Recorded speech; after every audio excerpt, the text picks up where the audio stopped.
Welcome! In front of me I have Apple Watch Series 8 and I'm gonna show you how to change the screen timeout duration on this watch. Basically how quickly the screen turns off after we stop using the watch. First we need to wake up the screen on our watch, and you can do it by pressing any of the buttons or by tapping on the screen. Once you wake up the screen, press the crown button to open the menu.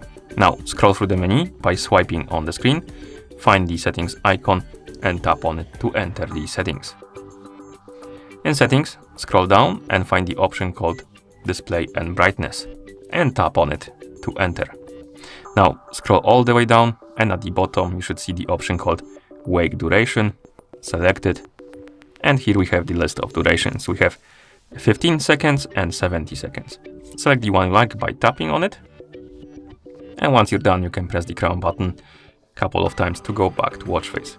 Be aware though, if you select 70 seconds duration, the battery life on your watch will be reduced because the screen will stay on for longer periods of time. Okay, so select the one you like, press the crown button a couple of times to go back to watch face.